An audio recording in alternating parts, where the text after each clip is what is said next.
Hello, everyone. We are live here on Bet99's The Parleh Show in Toronto. Rob Conway, Albert Vartanian, as always. Big weekend of sports that we've just wrapped up, and we're going to discuss a lot about today on Monday. First of all, how are you? How was your weekend? And what did you get involved with when it comes to sports this weekend? A little bit of everything, honestly. Yeah? Sunday was watching Brian Harman. He was a pace car and just cruise to victory. Watching him waggle, as we were talking about before. That was waggle counter was high. But how about, I was thinking about this. As much as I'll watch any golf tournament. Sure. And you just hope that the majors live up to the hype, that there's some drama. There was none here, really, outside of Harman. I mean, that's an incredible feat, what he did, to be able to win the way he did and cruise on Sunday. But if you looking at the other majors that happened this year, very anticlimactic, really. Yeah. You had the Masters. Brooks was in contention for a bit, but then fell off on Saturday. Rahm went on to win it. Mm-hmm. PGA was a bit interesting because you had Hovland and Scheffler in the mix, and then Koepka ended up winning. Yeah. The U.S. Open, the LACC, where it was limited crowds. Yeah. No one really remembers it. Wyndham Clark, no disrespect to Wyndham, great golfer. But, it was the same thing. We're coming down the stretch. You knew who was going to win. There was no one really in contention. So, from that side of watching the major this past week, it was kind of boring. But I didn't. I'll be honest with you. I watched very little of it on Sunday. Really? Is that because you knew what was going to happen? Well, partly. I was working in the morning, and then I had a 1-year-old's birthday party in the afternoon, and in between, I would have had time to watch the final probably 5-6 holes, and it was curtains, so there was really nothing to watch. You're just waiting for Harman to make a mistake. Yeah. And he didn't. Yeah. Lag putting like a machine. Didn't miss anything inside 10 feet, really. He made 58 out of 59 inside 10 feet. There you go. And what's amazing about links golf and what makes it unique and why I think a guy like Tiger Woods still has one in him if he's ever healthy enough to play is that a shorter hitter like Brian Harman, it doesn't matter. It's not Parkland golf where you're just going to hit a 320 off the tee and it's a wedge game and a putting contest. This is a course that's going to constantly ask you to play shots that players at a high level are not comfortable doing. They do not like unpredictability, and what you get from links golf is unpredictability. It's the wind, it's in this case the rain, it's when the ball hits the ground not knowing exactly how it's going to land. Is it going to land soft? And then when it's landing on the green as well, being so undulated, it becomes difficult to control your ball as well. So when it's a beautiful day out in Parkland Golf Course in Cincinnati, these guys tear it up. Yeah. And they're all comfortable. All 125 guys in the field are all fine for it. But it takes a lot of unique skills in order to dominate at a high level in links golf. And, we saw Tom Watson almost do it at age 60 and lost to Stuart Sink.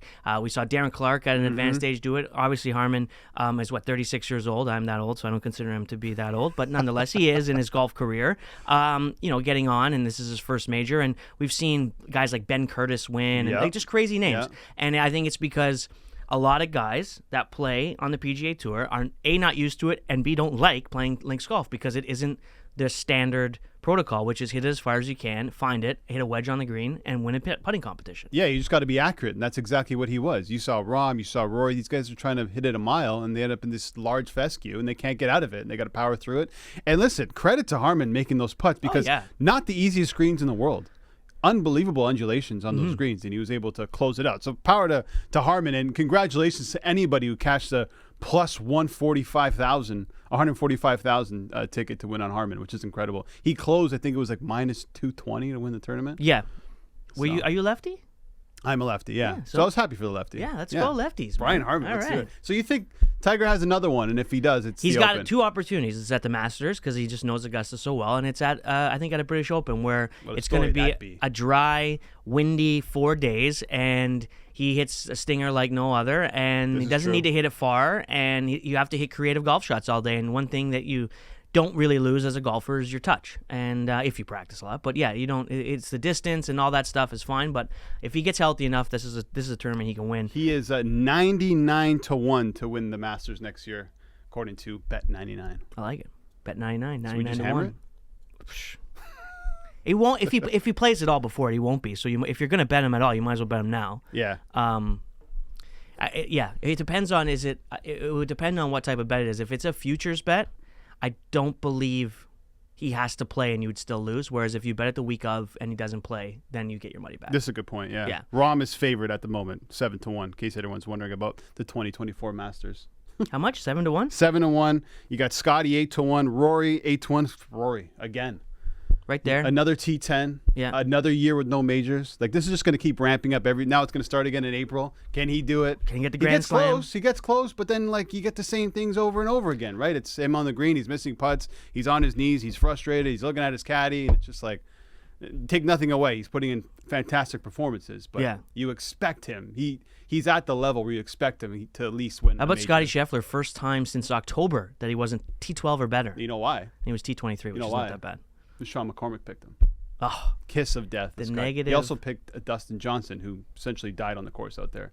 13 over was cut. What's going on with Speaking with JT, Thomas, right? And Justin Thomas is there's Michael Phelps. There's Michael Phelps. We'll talk about Michael Phelps. He's a big golf fan. He was at the Masters when Tiger won. He is. That's right. Justin Thomas is struggling right now, much similar, not in with the longevity of Ricky Fowler's struggles, but same idea. You lose your swing, and it's tough to get it back because it's so confidence-driven, but he'll be fine. But will he? Yeah, he'll be fine. He's too good. I don't know. He won based the on what PGA I saw last year. I know, but that's because what? Because your boy Mito blew up. But he's hitting bunker to bunker. Like, it was a horrible performance. And now he shoot like one under the next day or something like that. It doesn't matter. But now he goes late entry into the 3M Open because he needs to make up points to get into the top 70. And Zach Johnson is out there saying, I want to pick him for the Ryder Cup, but got to do something. But it's a different game. The match play is different too. Like, I mean, he'll get picked. He'll get picked. It would be crazy for him not to Harman get picked. Locked up a spot, I think. We're gonna take a quick break. We got lots to come. Justin's joining us. Justin Pooney. Sarah Pararia is joining us. Sean McCormick's going to join us. Sarah Pararia will be talking with us about Women's World Cup. A little Michael Phelps. That was a little teaser there. And we will be talking, of course, about the Blue Jays as well. But coming up next, joining us in studio will be Justin Pooney after this.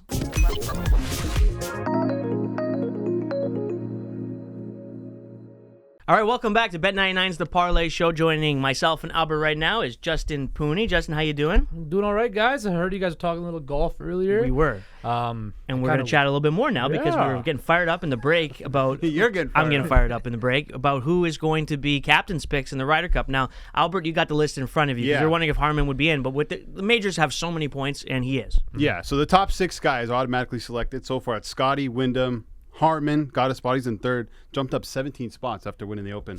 Koepka, Xander, Cantlay. And then you got a couple bubble guys in Homa, Young, Spieth, Bradley, Morikawa, Fowler, Sam Burns, and your boy, Justin Thomas, who you believe will get picked by Zach Johnson. 100%. He's getting picked 100%. He performed so well at this competition. What's him and Spieth, friends right? with Zach Johnson as well. And, with Spieth as partners. But that I didn't realize that you got so many points. Like Harman jumping up 17 spots. That's a nightmare for Zach Johnson because now he's not a pick. He's automatically qualified. So that knocks down another guy like a Homa or Cantlay out of the top 6. But don't you want, after that performance by Harman, aren't you like, maybe I want that guy on my side? I'm not saying you don't want him. Hold on, but no one wanted him to win. The crowd was all over him. Yeah, and disrespect. He never faltered. He was fine. Yeah. He closed it out. The thing with Ryder Cup golf is it's so much different than just singles, right? It's a team play and all that. Yeah. So he had a really good weekend in England, but is he going to continue this on and play well? Because you see a lot of guys that play well for a 4-day stretch and they fall apart for the rest of the year. Yeah, right? it's not only that. There's a different element to it. You mentioned it with being a team sport. For a guy like Brian Harman, granted, he's at an advanced age, been on tour for a very long time, knows these guys. But there's a lot of pressure when you're standing over putts and chips when your partner and you're looking over at a guy that's relying on you now, and that you maybe don't. I don't want to say you feel inferior to, but certainly has a stature. You're not looking at Tiger because he's not going to be there. But imagine being you're Brian Harman and they're like, yeah, you're going out with Tiger today, and you're going to play, and you need to make a putt, an alternate shot, and you're missing, and you're letting down Tiger Woods. Like there's a different element to that part of the game that might be difficult for him. Look, he did an amazing job. I thought for sure on Saturday or Sunday he would fall apart, and he didn't. That's great for him. I'd love to see a story like that. I wish it was closer just for entertainment purposes, but I just think. For a guy like Zach Johnson with Justin Thomas, he knows he's comfortable in the room. There is a room element to it. Tiger will probably come down if he's healthy enough to be the assistant captain. Guys like Fred Couples, Steve Stricker, all these guys are around, and a guy like Justin Thomas is comfortable in that situation. So I think he's going for sure. But then you look at the way he's been playing. Terrible. And I understand he's a great team guy, core guy. He's been great in the Ryder Cup, but maybe he's just kind of lost it for a little bit. He's going to regain it. You can't just lose your powers that way. I don't know. That's a massive concern. Like, that's a huge risk. Maybe this is exactly what he needs because, the pressure of the Ryder Cup, the crowds are always electric. Maybe that's just what you need sometimes to turn your game around. Just get thrown into the deep end and just, all right, I'm representing my country. And that's what he might need to turn his season around. He's got a lot of pressure on him now. That's why he's in the 3M Open, like I mentioned, right? He's got to make up points in the FedEx Cup. So from now until the end of the season, he's playing like high-pressure golf. So which could work well. Which could work, yeah. So I think I'm making your point for you. But look, I just want to mention Europe's side. So the top 6 right now, you got Rory, Rahm, Bobby Mack, Robert McIntyre's third. Really? Yannick Paul, Adrian Meronk, and Tommy Fleetwood. Who's not the most intimidating team. Not intimidating. Victor Perez, Hogard. The stalwarts on that team all went to live. Like guys like Garcia and Ian Poulter. Yeah. And Stenson was supposed to be the like you'd expect, like Hatton and Hovland are going to get picked. Yep. Yeah. But still, like they get a lot of points for DP World Tour, right? Yeah. So like the guys who are full time on the PGA Tour will probably get picked, and they will. But that is true. It's top heavy for sure. You can throw out Rahm, McIlroy, Hovland out against anybody on the unless Rahm PGA gets Tour into his head like he was this past weekend. Yeah. He's a bit of a I don't want to say head case. Ryder Cup's he's a hothead. Yeah. In Italy this year. It's okay. It's part of it. Ryder Cup's in Italy this year, right? Yeah, it's in Italy. Let's go. Bet 99. Yeah, let's go. It's in Rome. Fire up the jet. Fire up the jet. Fire up the jet. Oh, what a fun trip that'd be, man. Ryder Cup in Rome. Oh, that's a good time. Yeah. I've come up Have you with gone worse to Ryder trips. Cup? Have you been to Ryder Cup? I have not. Oh. That is one thing I have not been to is a Ryder Cup. Time. Yeah, great, it would be. Great trip. Yeah. Yeah, I don't know if I can go to Rome though. I'm already going to Madrid for that's Taylor right. Swift. So, Yeah. Oh, nice. You got to play some golf. I would love to play some. I've never been to continental Europe. I've been to Britain and Scotland, or like England, Scotland. But I've never been to continental Europe. It's not the same, so I haven't really been to How long are Europe. you there for? Be there for 2 weeks. Okay, so you go see that's a good Swifty, time. hang out. It's a mile away. It's at the Bernabeu. But there's no Okay. game on though. It's Yeah. like right after the season ends, so we can't go watch a Real game. But anyway, let's get. Don't worry about my fall trip Vacation to plans. to the thing, and let's talk about a guy who just got arbitration contract of $3.55 million, Ilya Samsonov. So the Leafs were in real low, 1.9 or something like that.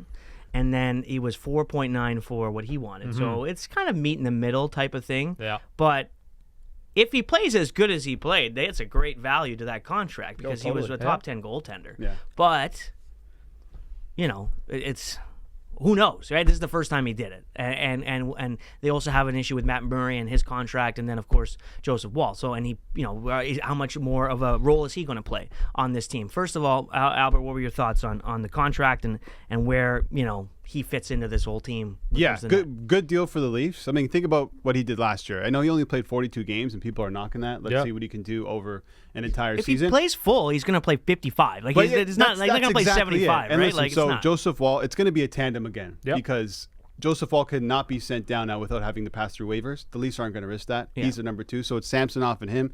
You get him. I think he's like the 29th highest paid goaltender, which is a pretty good deal. He heads into free agency where the cap is going up, so it works out for him as well. I thought it was a bit risky from the Leafs, though, because if this didn't work out and they were out a goalie, now you got to go to the open market, pay a premium to bring in another guy, right? So I like the deal for the Leafs. Samsonov was good last year, good enough. We'll see how it's going to be like when he plays a few more games. But listen, if you're the Leafs, you're $12 million plus over the cap. You got to find some bargains somewhere, right? A lot of teams, look, Aiden Hill. Everyone will look at Aiden Hill in Vegas, cheap goaltender who got it done. They're hoping that maybe they can get the same thing from Wall and Samsonov. All this did is just kick the can down the road just 1 year. Yeah. Right? He's going to be a UFA next year, right? If he has another good year. Now, again, I believe that if you want to make, $4.9 to $5 million a year as a starting goalie, you should play more than 42 games a year. You started 40 of them, right? I need to see him pushing that 55 to 60 game range if he wants that elite money. And look, he played well in the playoffs before he got hurt, and he played well in the regular season. But if I'm the Toronto Maple Leafs, I'm very happy that it didn't go above 4 because I thought, he'd probably land at like around the $4 million range because, like you mentioned, he had a 2.33 goals against average, a 0.91 save percentage. He had some really good numbers, and he played really, really well, especially in that opening round against Tampa Bay. I just don't. There's so many much cap gymnastics the Leafs have to do now between July 24th and opening night. $12 million over the cap. Now, you can throw Muzzin on LTIR, but that's still $6 million you have to figure out. Murray's at 4 point something. So they got to do something because they got to get cap compliant, and it's going to come up really soon. And if they don't, there's going to be some serious... Now, next summer, they have 12 unrestricted free agents, so there's even more good cap problems coming up, right? So the Toronto Maple Leafs are in an interesting situation. Are they going to have to... add a sweetener to a Murray potential trade? Albert, you mentioned this morning that he had a 10-team no trade list, which kind of shocked me that a guy like Matt Murray actually has a no trade. Everyone has a 10-team. Well, he used it in Ottawa, right? Ottawa wanted to send him to Buffalo. He said, nah, not happening. Yeah. So he's going to have that same situation. One of the reasons I thought, the Leafs went to arbitration is because you get a second buyout window. So now it gives Treliving some more time. I think they're going to end up buying him out. They have to. Because what happened the last time they're in this situation? It was Peter Mrazek. And they sent him to Chicago with a first rounder. Yep. Do you really want to do that? Same Not thing really. Same thing with Patrick so Marleau. They have to buy him out, and then it's less than $1 million on the cap hit this year, and then the following year it's $2 million. So it's almost like we'll figure it out next year. Yeah. That's kind of what's going with the Leafs. But listen, it's Brad Treliving's job to fix what Kyle Dubas did. Samsonov is not his guy. Murray's not his guy, so he's got to manage this while trying to figure out. I was going to say, he's Matthews got way more important things to deal with than the Matt Murray contract. But he really doesn't, right? No, because he has to be, like you said, cap compliant. But they have Nylander to deal with, and of course Matthews. I think this year you see how many unrestricted free agents they have coming into after this year, right? A lot of this might just be Brad Treliving wanting to see, okay, who can I keep in the shuffle going long term, and then cut the dead weight at the end of the year because they're off the books, right? So that might be the way Brad Treliving is going to go. Now we assume the Matthews deal will get done, but who knows who else gets an extension. And he's kind of doing the same thing with Sheldon Keefe, right? I think, give you a year. I'm not going to give you the contract yet. Let me see what you can do. Yeah, but it's another window, another year that's tightening when it comes to guys like Marner, Matthews, Nylander, etc. Well, we will see. Justin, thanks very much for joining us here. We'll have you back, of course, later on in the week. And coming up next, we have Sean McCormick. A lot of interesting decisions made by manager John Schneider in Seattle as the Jays lost 2 out of 3 to the Mariners as they try and figure out a way to secure a wild card spot. Coming up next, Sean McCormick. We'll be right here.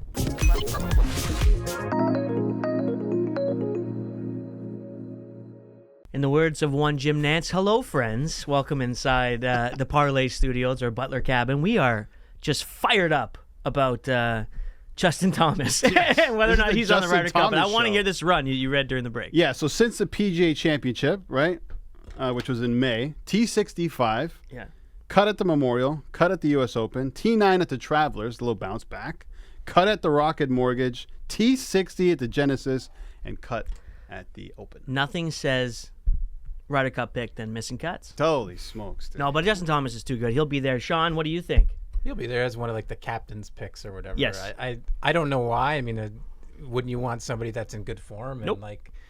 And somebody that Albert just read off his results just isn't performing very well, missing cuts and not missing cuts like rested. He's rested. He's missing he's missing cuts by a large margin. So I wouldn't want him on my team right now. Yeah, he even went out to the UK early to get accustomed to the time zone and play some golf and watch Wimbledon, hang out with the Rolex team. Him and Spieth and Fowler. Yeah, Ricky Flower. Yeah, he's not having a bad time despite his.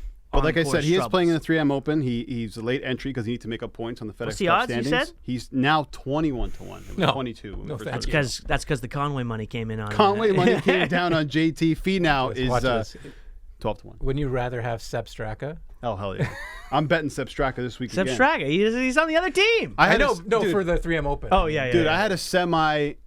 That sounds weird. I had a semi Sepp Straka sweat going this weekend. Yeah, because I bet him at 150-1 to win the Open. Oh, and he was there. Because he's won for me before on tour. And so you were the guy screaming at Brian Harman. I wasn't screaming. I was laying on the couch and please, just miss a couple putts here. But Straka didn't get it going on the front 9. Started playing better on the back, but just didn't make putts when he needed to, In the words of Raffy, wiggle his waggles all away. Oh, that guy was waggling, dude. Yeah. Harman was a waggling. I have a 1-year-old baby, so I know Raffy now. Big fan. I don't even know who that is. I just went with it. Baby Beluga in the deep blue sea. That was. Is that Baby Shark? No, don't. We haven't got to that yet. Thank you. All right, let's talk Blue Jays. That's what we're here for. Yeah. In Seattle, obviously, always a great time in Seattle. If you're a Blue Jays fan, it's like 3 home games in a row. The team wants to sell gear in the shop, which didn't go over well with the clubhouse. That's a shock. But in the end, a team that's struggled to win games in Seattle, despite the excitement of having so many fans down there. Lost 2 of 3. Really could have won all 3 games. Definitely. Certainly the first game, they were in line to do it. But John Schneider's had some really interesting decisions. He pulls Yusei Kikuchi after 78 really good pitches. I think it was 78 pitches. That worked out in that inning, but then Richards came on and gave up the lead. Eventually, Romano with a walk-off to Teoscar, and then a pinch-hitting Kirk for Varsho, a double-play machine under those situation. When you have a guy like Lublo who seems like the only reason he's up with the team is to hit against lefties, granted, he's a young player. Anyway, how would you grade John Schneider's weekend in Seattle? Up and down? I mean, he was put into a lot of... That's not a grade. Is that what you got in your report card? What the hell was that? Up and down. B minus. Okay. I wasn't that upset. Like, initially I was upset. I didn't think they should have pulled Kikuchi at 78 pitches, but again, he had 8 strikeouts. It was a great performance. And only, I believe, 3 of his 5 hits that he allowed didn't leave the infield. Yeah. No, he was pitching great. He was dancing, stupid too. But he was going up against Teoscar, who was 2 for 2 against him and had a couple of like sharp line drives against him. And then up after Hernandez was Tom Murphy, who has an 800 OPS against lefties. So it was a tough spot for Schneider. And again, it worked out for that inning, maybe not for the game. But yeah, I don't know. He's starting to like rile up the pitching staff a little bit. I mean, so. It's been a few times now where we've seen an early hook. That double mound visit a few weeks ago for Manoah, that was a catastrophe. That's conspiracy about that. Oh, here he goes. I think he really wanted to yank him, but he didn't have the what to do it, so he pretended like he didn't know what was going on. How does a manager forget to do that? How do you forget that you've already gone out there? It's never like I've never seen it before. And someone not yell and scream at him, hey, you can't go out there. Because he knows he's going to go yank Manoah's going to be pissed off. Yeah. So I could be wrong. That's a conspiracy. That's my own. And we saw Barrios get upset against when he was pulled against the Diamondbacks. He was at like 90 pitches. The time before that at Kikuchi against the Diamondbacks, he was at about 89 pitches, but only 4 2/3. But like usually the manager will try to let you get to that 5th inning mark so you can get in line for the win. So he's making some questionable decisions, but I think in the long term, I think they're the right decisions. Again, we've seen Kikuchi struggle when he goes the 3rd time through the order. Sorry, go ahead. Finish. No. I was going to say, let me ask you this. Do you think it's John Schneider making these decisions completely, or is there a lot of say coming from, a Ross Atkins? This is a team that deals with analytics a lot, and I think matchups would be key for them. Like, I don't think John Schneider doesn't seem like the type of guy, I don't know him personally, but just from the way he talks and talks about his guys, that he doesn't believe in them. I don't think that's the case. Is it being delivered to him verbally? I'm not saying via text right during the game. Hey, we gotta go get him and bring in Richards. But to say 3rd time through the lineup, at the first sign of anything, they're out. Yeah, I think it's got to be Schneider. Again, to me, Schneider doesn't seem like the analytical kind of guy. No. Even in the press conferences after the game, he's like, oh, he looked good out there. I have a lot of confidence in this player. He called Kirk he's a dude for us. Yeah. Doesn't sound like a guy that's looking at his OPS and his exit velo. Like, he's a dude for us. Was it the night before? Didn't he hit a home run or something like that? Yeah. That's why, I mean, but the thing is, like, it's hard to say if he's getting told these things, but he's clearly overprotective of his players. He loves his guys. Yeah. And he doesn't want them hurt out there. He doesn't want their confidence shot. So I can maybe see that side of it. It doesn't mean that they're the right decisions. Like, I can get the Kikuchi one.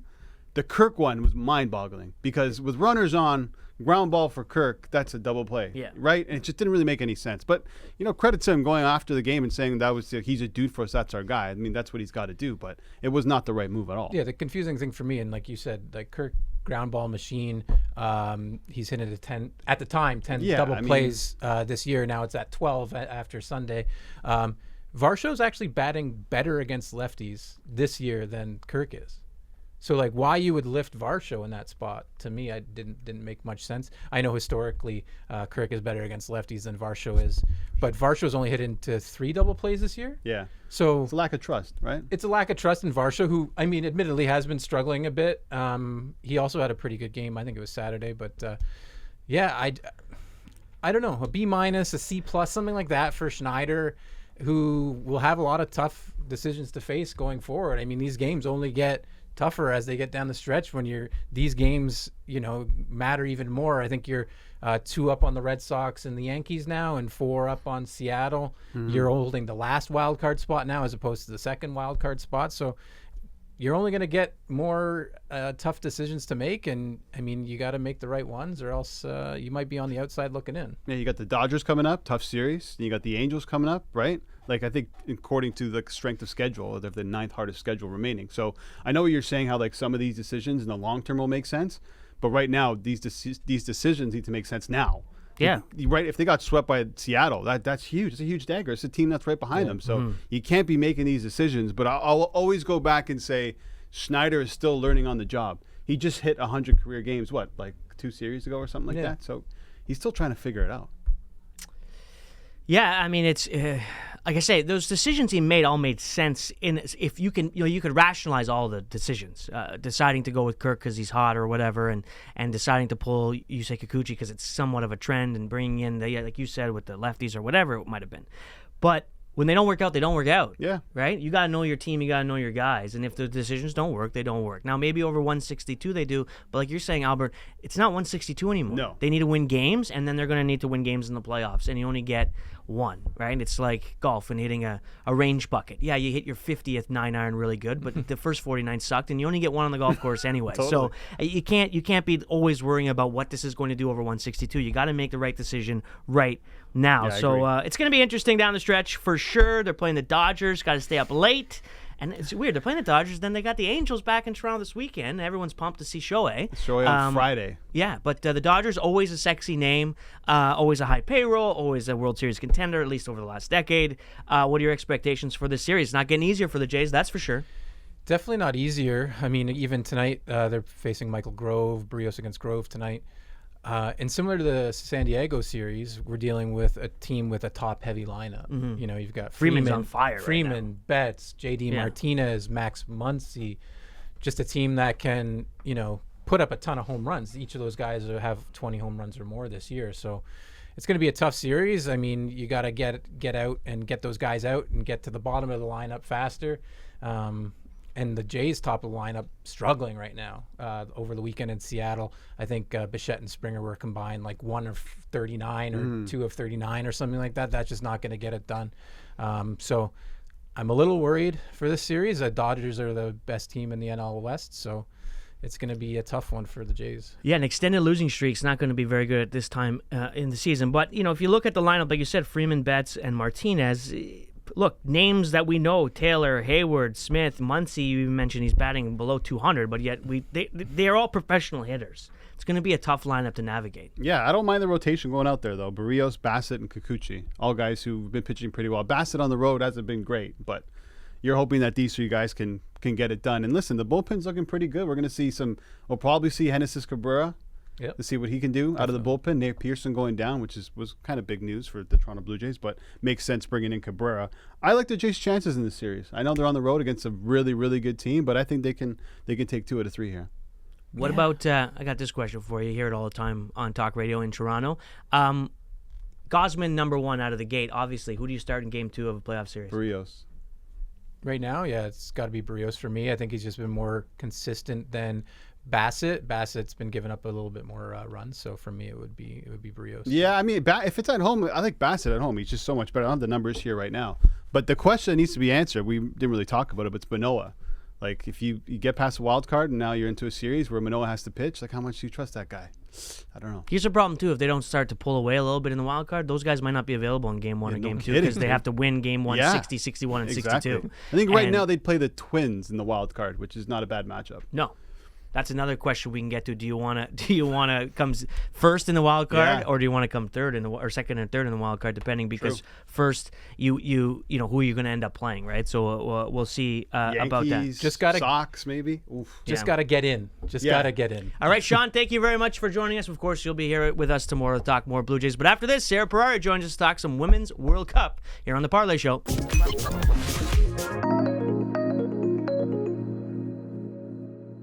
All right, welcome back to Bet99's The Parleh Show. Rob Conway, Albert Vartanian, and joining us now is Sarah Peraria. And before we get to Sarah, any Justin Thomas news we want to talk about? Well, we have a little bit there. So apparently this was Justin Thomas after asked about trying to convince Zach Johnson of Pickenham. He goes, I mean, I would like to think that my record is my best argument. That's also your Rob's argument. best argument. I love the team events. I thrive in them. I just enjoy it. I don't want to put him in this position. I hope that I can finish off the season strong, so he can pick me. Essentially, is what he's saying. I think they were. So not a I whole think lot. they were staying in the same place too. I think I read that in London or in England. Yeah. You've convinced me. He's convinced me with his comments. It's gonna happen.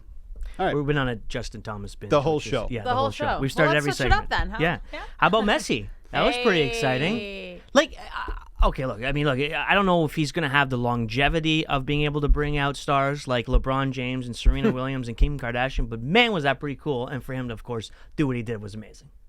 Yeah, I mean, I was more focused on the free kick goal, not all those guys for sure. But yeah, like how incredible was it? Like he comes on, standing out, him and Boosie playing together for the first time in a couple years. They were both playing so well. They're pretty much playing with one another because the rest of that Miami team is pretty shocking. But then 94th minute, free kick awarded, and I knew immediately. I was like, golazo. Like, Yeah, of course. for sure.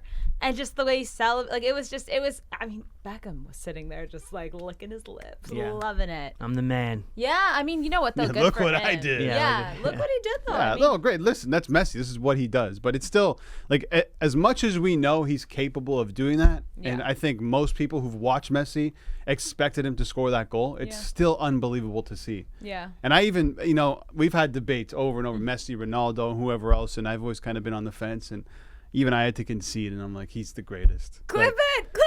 He is, dude. Like, I don't know. I didn't get to watch Maradona in his prime. I didn't get to watch Pele in his prime. But yeah, Messi he's the greatest. Sometimes for sure. you just have to appreciate what you're watching. You really do, and I said this before a couple weeks ago, maybe a couple months ago. I'm like, you have to appreciate him while he's here, because with every single athlete, sometimes we don't give them the appreciation that they deserve, and then they're gone, and you're like, oh man, I wish I watched more of that person. Yeah, you got to do that with Messi. There's a few athletes that I've been lucky enough to watch that I will tell, my daughter about or grandkids about, and Messi qualifies 100%. 100%. Yeah, and that's a moment. Yeah. Like, that is a massive moment. I know all the celebrities are out, but that's how celebrities work. Whenever there's an event and all the cool people are there, they're going to show up. And that's okay, but that's good No, it's because fine, that's but why I'm you just bring a saying. guy like that over, because They don't care about Messi. They care about being there. being there, and that's fine. But that's what Gretzky did for LA for hockey, like that. Yeah. You know what I mean? Yeah, so good like point. that's what Good point. what you're trying to do is build up that aura, that trying to get in at. I think it was the Forum at the time in LA was a big deal, right? And not trying to get it to an Inter Seeing Miami game. Stallone out the Yeah, glass. yeah, like, yeah, that was a big deal at the Yeah. time, and getting a spot at what's it called? What? It's not Hard Rock Stadium. What's it called? Do you remember? Something pink? Or what's the stadium called? Oh, or into Miami? Drive pink. Drive pink. Drive- Yeah, yeah. So I Pink thought you were Hard ta- I Rock. thought you were- I I was- thought you were talking about the I Forum. thought Oh yeah, so too. yeah. No. The Lauderdale Steps, which is technically not Miami, but anyway, it Yeah, doesn't yeah. matter. Awesome for him. I was extremely, crazy just to see how it all plays out. Like Yeah. even Sammy. I hate to bring it back to other sports, but like with Crosby, he had a terrible Olympics. You just know he's going to score the game winner. You know it, You just yeah. know. It's just the best players do that. They just Yeah. rise to the moment. And granted, scoring a goal against Cruz Azul, for Miami is not the greatest moment in Okay, Messi's career, but he knows the For moment. sure, He but knows the it's moment. It's not even that. It's just that I totally get like Cruz Azul is not going to be the likes of Real Madrid, Manchester United, whoever they're playing against, but it's a free kick. Yeah. It's not like, it was funny because I saw a post, I was trying to bring it up and I couldn't find it. Ronaldo's first goal for Manchester United, penalty. Real Madrid, penalty. Juve, penalty. Al Nassr, penalty. Messi's first goals, like chip over the keeper, free kick goal. Like, these are not easy things. It doesn't matter who you're facing. A free kick goal with the wall on past the keeper, like it's a different kind of skill. Yeah. And the way that ball like moved, I mean, I don't know. It's just it's still incredible. I don't care what team it is. That's hard to do against. No, absolutely. But I still think to this day, like, best debut that I've ever seen for an MLS team is Zlatan with LA against LAFC. You remember that? He scored 2 goals, two Yeah. incredible goals off the bench, and he's like, I've arrived. Like, that Yeah, was, because he loves like but that. that's the caliber of player. I'm not saying Ibra and Messi are the same, but you're talking Totally. about No, no, top-tier no. footballers who go over to MLS and dominate. Yeah. Ibra did it. Messi's going to do it. If you watch that game against Cruz Azul, I know they're Liga MX, but he was clearly the best player by a mile. They could not handle him. They couldn't touch him. Cruz Azul would have won that game. Yeah, I to be think. fair, they're having a horrible season themselves. Yeah, but Miami's way worse. The Yeah, fact, Miami's that's pretty the bad. thing. Miami had no business winning. But that now you game. throw those 2 guys in there, and it's a And the fact completely that different Jordi team. Alba is going to be on that flank too because their defense. And Suarez might be coming. And now Suarez. Like, it's a super team. It's What was the crazy. DP player after Javinko for TFC? Do Do you remember? Josie Altidore. No. After him, like he was European. I'm not gonna remember. He did a Panenka in his first. The Alejandro Pozuelo. Pozuelo. Yeah, that was. Pozuelo, I was at yeah. that game. That was a pretty cool first there. The guy just throws. You know what? That is that's up there. That's a fantastic debut. Yeah. Pozuelo. Yeah, I just forgot about him. reached for that one. Yeah. And I couldn't. Well I'm sitting done, there while man. you guys were going. I'm like Jermaine I'm never Defoe, gonna. I'm going through the names in my head, going. I'm never gonna get to the Pozuelo. Like I was never getting got there. it, So no. I'm glad you guys got Yes. it. All right. Awesome. Yeah. No, it was an amazing debut. They're up against Atlanta next, right? Mm-hmm. Atlanta favorites. Atlanta is in the playoffs right now. Inter Miami is last, as we know, but certainly a different squad now. What are your thoughts? You said before you thought they were just going to go all in for Champ League. Yeah, well, they're in it's a Leagues Cup, right? It's not an MLS match. Yeah. So they won their first game. They're in a great spot. It's Atlanta. I can't remember the next team they have to play, but they play one more Charlotte, I team. think? But they're in a great position. here, And Charlotte, I'm not sure. That might listen, just based be- on what I saw, I'm assuming Messi's going to start. Yeah, I He's think gotta so. be fit enough to They start. wanted to give him like his moment at Drive Pink, which but makes sense. now, yeah, totally. Yeah. But now, Atlanta's been pretty good, but I mean, based on what I saw, and you mentioned it to me off air, but if Messi didn't play in that game, everybody would be talking about Sergio Busquets in the game that he had. Yeah. Not like he's not a flashy player, but he just does everything so well.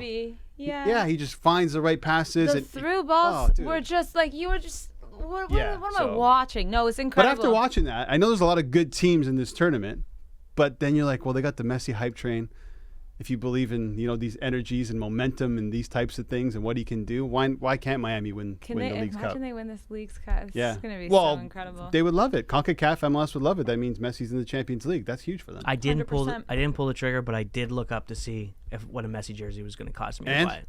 No, I didn't pull the trigger. Oh, okay. How much? It was like $169.99. Yeah, that's where I standard. drew the line. I was like, I That's was pretty hoping. standard for a football jersey with No, a name on the back. Yeah, it was worth it. I was just like, I got too excited. I'm like, I'm Yeah, gonna get yeah. one. I'm like, no, I'm not gonna Nah, get nah. one. I'm gonna look up his odds I'll to get a score. jersey, a t-shirt jersey. Go odds for Messi to score against So Atlanta. odds to score in that first game was minus 143, and I kind of laughed at it on the Yeah. show. I'm like, who's gonna lay that? Yeah. and it's like it's a lock. Yeah. obviously. Let me. Let's look for also today. remind everyone that this game against Atlanta is at Drive Pink Stadium again. So expect all the Miami fans, La Familia is what they call themselves. Nice. The celebs are coming in. Yeah. So, I mean, I think that's great for Miami right now Good because value. the Plus stadium 116? vibes were immaculate there. I know it's a tiny stadium, Yeah. 22, I think, when it's packed to the brim. That's a huge advantage for them. Inter Miami to win plus 116. Messi to score plus 112. Again, plus money on Messi to score. I like it. Yeah, don't know if he's gonna start, by the way. So make sure you check Yeah, out those starting keep lineups. eyes, keep eyes. Yeah, always an hour before. Women's World Cup update. Hey. Yeah. Canada's not till Wednesday. Yeah. I was looking at the schedule. Australia plays like Thursday, but it's because it wraps around the time. But 8 Yeah. a.m.'s not bad. Yeah, well, don't worry because we play Australia at 6 a.m. So I have a it 1-year-old. gets- I'm still not going to be up at that time. It's not happening. It's insane. I mean, like, I don't know. Let's look at the weekend, though. We had USA playing Mm-hmm. on Friday, smashed Vietnam 3-0. A lot of people thought it was going to be more, but Yeah. still. Alex Morgan missed the penalty, big talking point. But again, this stuff happens. I mean, they won. They were dominant. Sophia Smith scored 2 goals in that game. Japan beat Zambia 5-0. They were the dark horse. I'm telling you, they're Okay. going to sneak their way in. Big surprise. There's 2, actually. England beating Haiti 1-0. Only 1-0, yeah. That was another game I think people thought was going to be outright just goal lassos everywhere. And then France tying Jamaica. 0-0. Wow. No goals. Very, very interesting because this means now Brazil beat Panama this morning 4-0. Some of the best football I've seen in the tournament so far. These Brazilian ladies are fire. But Brazil's top of that group. Brazil and France are in the same group. So if you look at the bracket now, if Brazil finishes top of that group, they could make a really good run here. He scored a hell of a goal today. Team goal of the tournament. There's a trend going on betting wise for Women's World Cup. So there's been 15 matches played. If you bet no every match on both teams to score, it's 14-1. 14-1. It's been one-sided, and the unders are 13-2. So anyone betting on the Women's World Cup, maybe two props you should look at. Interesting. Yeah. Coming at us with the stats. Love it. I love Yeah, it. you got to drop something, right? Listen, you got to I like be the able. under in the what's the game today? It's Colombia, South Korea. South Korea. You got to lay a little bit of juice, but it should be a low-scoring game. Yeah. Yeah. And then tomorrow, that's the last game of the first round, and we're starting back up again. So we got the hosts in Yeah. action, New Zealand and Philippines, Switzerland, Norway, and then Canada. Come on, Canada. Get it Wednesday done. morning, Get 8 it done. a.m. We'll get more into that, I'm sure, tomorrow. Yeah. But yeah. We're going to talk a bit about Mbappe. We'll worry about that another time. I wanted to get into this because Michael Phelps' last record in swimming was just passed by Leon Marchand of France. And the reason why I wanted to bring this up was because Michael Phelps, as I recall, being an Olympic watcher during that time, was considered the greatest swimmer ever. It wasn't close. He had a crazy wingspan, big feet, and swam better than anyone ever. He won 28 medals. He's the most decorated Olympic athlete ever. But he's only been retired for 7 years, and now he no longer has an individual world record. And my question to both of you is, how is it possible? Like, we know in sports that things develop through equipment. There is no equipment in swimming outside of your, the trunks you wear. And I know at one point, the cap, or whatever, yeah. So the water's not any different. It's not any thinner or less, whatever. So how is it possible that we all assume that Michael Phelps would be the best swimmer now? So what is it that running? We don't think Usain Bolt's net records are going to be broken anytime soon. But again, running, it's just you're fast, and swimming's the same thing. You're fast. How is it that Michael Phelps has no individual records left? What are your thoughts? It's technology. But technology in what? Training? The way they train, Okay. the nutrition, how much more we know about health and development. But in 7 years, that's a lot. That's a quick turnaround.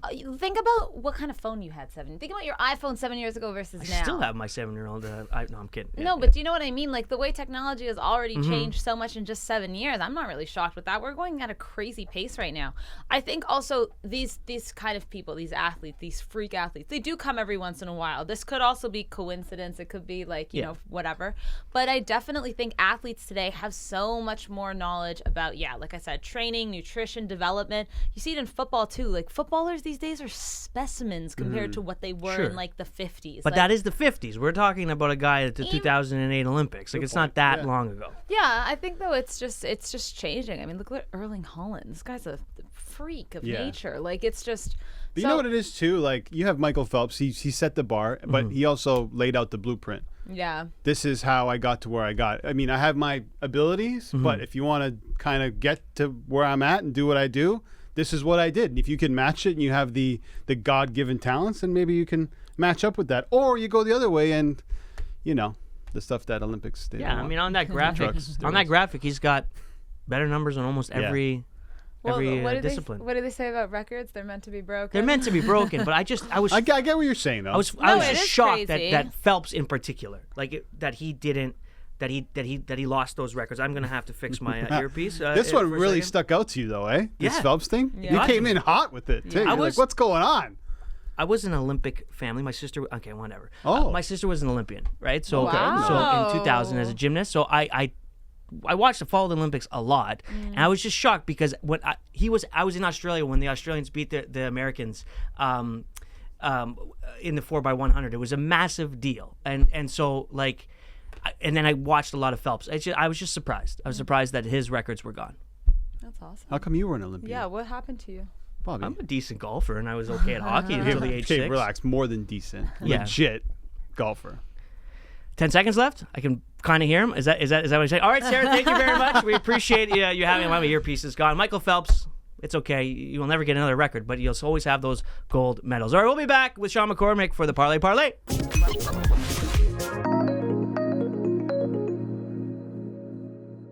All right, welcome back. We're going to wrap the show here with the Parleh. Sean McCormick joins us once again. And as we've done in every single block, we're going to open it up with an interesting Justin Thomas stat. Honestly, I'm looking for something, but I have nothing right now. I have nothing for you. He's what, 75th in the FedEx Cup? Tell me who the 4 guys ahead of him are. Okay, well, I got to pull up the standings, Bobby. Yeah. David Lingmerth. Are you naming names? Or No, Lingmerth is there. He's a bubble guy. Yeah. Hold on. I'll tell you. So 70 right now is K.H. Lee. Then 71, you got Lingmerth, Davis Thompson, Lee Hodges, JT, Justin Suh, Adam Scott's there, Shane Lowry. Yeah. So Adam Scott's same thing. He's got to try and win out to make the FedEx Cup playoffs. Yeah. My guess is Scott does it and Thomas doesn't. Okay. Oh, should we put a little do-re-mi on that? So you know what that means, though? He thinks Adam Scott's 85 out of the game. Well, we saw what happened to Dustin Johnson. I am not the kiss of death for We last mentioned off the top time. of the show. Trust me, we know. Yeah, we talked about it. All right, Justin Thomas. Let me see it, buddy. Let's get the Twin Do it for Cities. Conway, man. It's a Bombers course. Tony Finau is the favorite at the Twin Cities. And defending champion, yeah. And defending champion. Yeah. Cam Young, I like that. I like that pick. He was well at the British Sepp Open. Straka, 29-1. All right, we're back. What are your thoughts? Michael Phelps, no more records.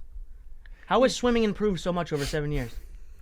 It's probably not just the swimming. It's just like the technology around it. Like athletes are just getting better in general. That's such a weak answer. Maybe it's the pH levels in the water. I don't know. Maybe this new guy has. I want underlying stats. Dude, maybe this new guy's got better. Maybe he's got web feet or something. I don't know. Yeah. Maybe his ears are pinned back a little bit more, so he's aerodynamic. Or he's got like a motor. He's got one of those fans in his pocket. I'm a horrible swimmer. All right, we got 1 minute to wrap the show. Parlay. We have not been doing great, although we have 4 out of 5 on the one. Last one I was in for Thursday, which, let's be honest, the parlay is for fun. You want to really bet these things singles, and we would have done really well that day as a team. All right, what do you got? I'm going to take the under in the Jays game tonight. I feel like both pitchers are pretty good. Another fastball slider combination for Michael Grove, and the Jays haven't been faring well against that. So, and 11 of the last 15 games wouldn't hit this total. I'm glad you went past just the both pitchers are pretty good in your analysis. I was going to say that's all you got for us. All right, Albert. I'm going Jays. I love Brios on the mound for the Jays. When he pitches, they usually win. So let's go Jays. Big win in LA. AL East leaders, the Baltimore Orioles, are dogs. Ian Kramer. Up against the Phillies. I'm going with them plus 105, plus 670 if we get all 3 correct for the parlay. All right, thanks to Justin Pooney, Sarah Pararia, and of course Sean McCormick. And Justin Thomas. And Justin Thomas for giving us a lot to talk about on today's show. We'll see you tomorrow here on the Parlay Show.